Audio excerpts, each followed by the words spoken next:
Japan in November 2010, I suppose. Okay, that was my last band show. I decided to develop the estate since then. KK.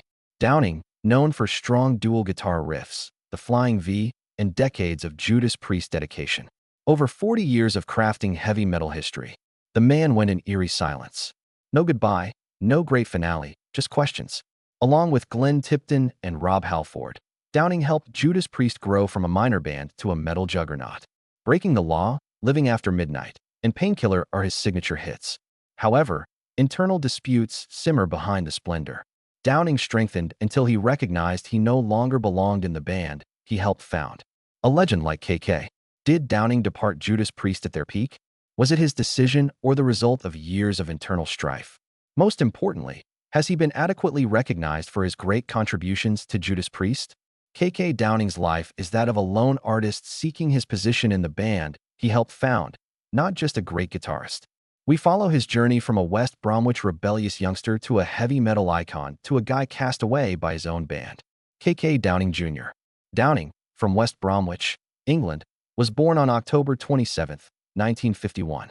Downing had a working-class childhood, unlike many others. In the tough post-war British economy, his workers' parents worked hard to support their family. His father was quite conventional and did not tolerate rebellion or deviation. His mother had no musical interest, thus she didn't push Kenny to pursue art. Downing was rebellious and dissatisfied with his environment from a young age.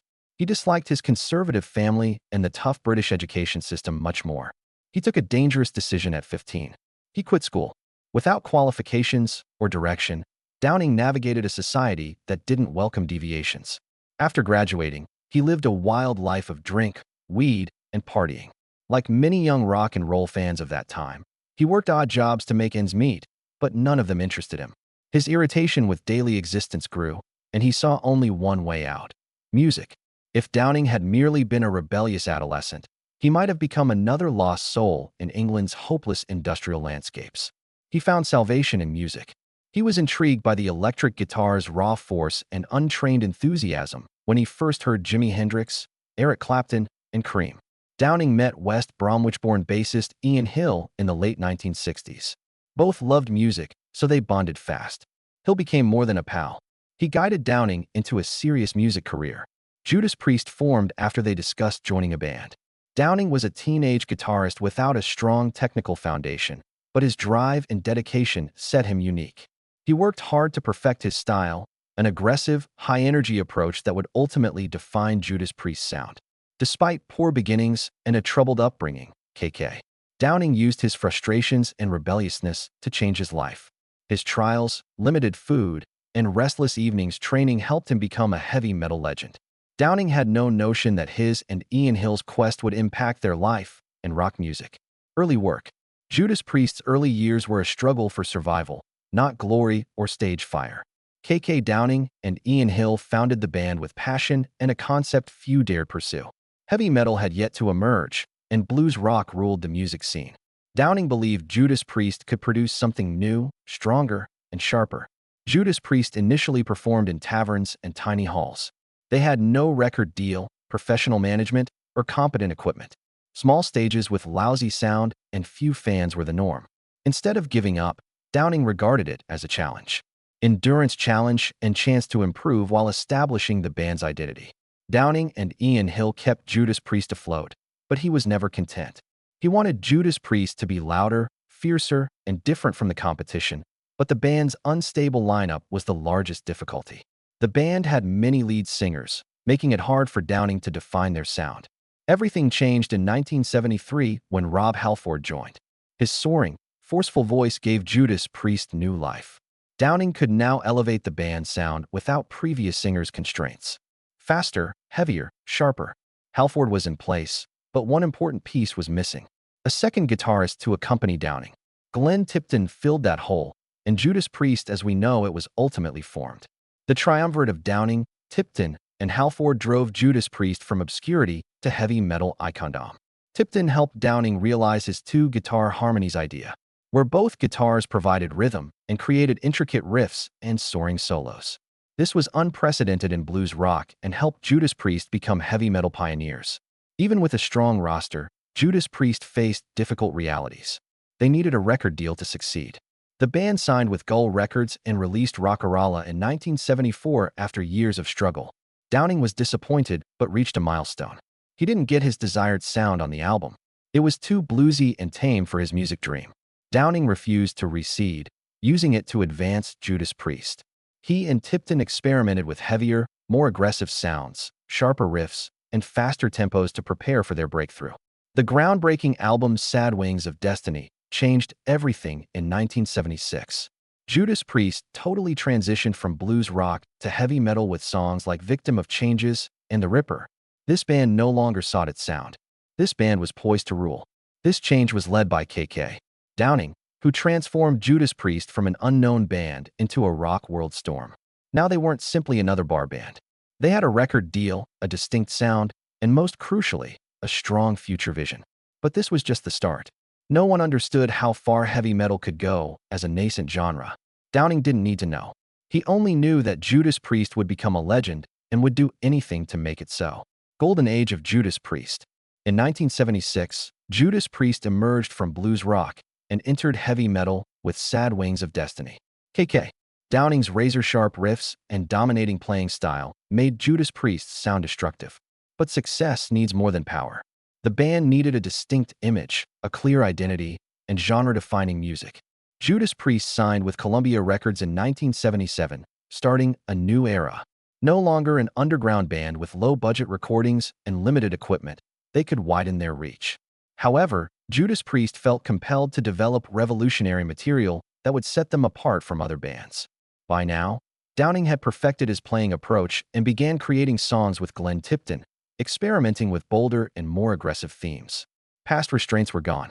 Sharper, quicker, and more powerful compositions replaced blues rock. Judas Priest delivered 3 groundbreaking albums in 3 years, including Stained Class in 1978 and Hellbent for Leather in 1979. They created an iconic image and sound throughout this time. Judas Priest debuted in black leather, studs, and an edgy style. They made heavy metal unique from hard rock if it had any similarities. KK Downing, with his long hair, flying V, and exciting stage persona, was one of the original heavy metal guitar heroes. British Steel, one of metal's greatest albums, trumped all they had done before 1980. With over a decade of expertise, Downing and Tipton had mastered songwriting. Breaking the Law and Living After Midnight were the perfect mix of raw strength and mass appeal. These songs were for more than metal aficionados, attracting new Judas Priest listeners. Heavy metal entered popular culture for the first time. Judas Priest became a top metal band in the 1980s after British Steel. This era was marked by months-long tours, packed arenas, and non-stop album releases. With each record, Downing and Tipton improved their twin guitar approach, making it more fluid and explosive. Screaming for Vengeance, 1982, solidified their dominance and boosted sales. One of the decade's most influential metal anthems, You've Got Another Thing Coming, made Judas Priest one of America's best-selling rock acts. Downing never relaxed after success. He constantly sought methods to elevate Judas Priest. If British Steel was the beginning of commercial heavy metal, 1984's Defenders of the Faith brought it back. Along with Turbo, 1986, and Ram It Down, 1988, Judas Priest experimented. Turbo's synth-driven glam metal tendencies caused controversy, but Ram It Down showed they had not abandoned metal. However, everything they had done previously seemed like preparation for Painkiller, 1990, one of heavy metal's greatest albums. Downing and Tipton went all out at this point. Storm-laden Painkiller riffs, unmatched intensity, and relentless solos. No hard rock or other genre influences were present. Pure, undiluted heavy metal at its best. Although Judas Priest hit their apex, everything started to fall apart. The band lost Rob Halford in 1992, leaving an irreparable vacuum. While the surviving members wanted to continue with Tim Ripper Owens, Judas Priest changed. Downing kept playing and writing, but he felt something was lacking. With one piece gone, Halford, Downing, and Tipton lost their chemistry, which defined Judas Priest. Halford returned in 2003, giving Judas Priest hope of regaining their old prominence. KK had changed by then. Downing, years of internal conflict, management pressure, and his deteriorating relationship with Glenn Tipton separated him from the band. Judas Priest continued to create albums and tour successfully, but Downing began to consider leaving. Downing made an industry-shaking move in 2011 while preparing for the Epitaph Tour. He left Judas Priest after 40 years plus. No farewell show or fan thank you performance, just a letter announcing his departure from the tour. Downing knew it was coming, but many were shocked. Too long. The tensions had made him feel undervalued in the band he helped form. Judas Priest initially said he quit for personal reasons, but the truth was more complicated. Downing later said that he left the band due to long-standing problems with Glenn Tipton, management, and a strong sense of being ignored in the band he had committed his life to. Unlike prior lineup changes, Judas Priest did not try to keep him. They promptly replaced him with Richie Falk, a much younger guitarist, and refused to invite Downing back, even as a guest. Longtime fans were outraged and wondered if Judas Priest could preserve its essence after replacing one of its fundamental pillars so readily. From West Bromwich's humble youngster and homeless wanderer to a heavy metal legend, KK, Downing has experienced everything. Was his narrative over? Or was there another chapter to write? Personal life. On stage, KK, Downing's explosive guitar riffs and stage persona enthralled tens of thousands. Leaving the lights changed him into a reserved, quiet, and rather alone person. Unlike many of his peers, Downing never partied excessively during his peak years with Judas Priest. He occasionally lived the rock and roll lifestyle of drinking and festivities, but not long-term. Downing never married or had kids. His personal life was mostly unknown in the media. No celebrity romances or controversies like other rock musicians. Music seemed to be his only consistent love. KK quit Judas Priest in 2011. After over 4 decades with the Beatles, Downing thought he could finally live peacefully. He extensively invested in Astbury Hall Golf Course, a project to turn his estate into a luxury golf resort and tourist destination. It was a financial venture and his second dream outside of music, a legacy beyond Judas Priest. Reality differed from his expectations. Financial losses plunged the enterprise into disaster. He had no choice but to sell Astbury Hall, a place he had loved for years. He had to sell his royalties rights to Judas Priest songs, which was painful because it was not only his source of money, but also the works he had spent his life crafting.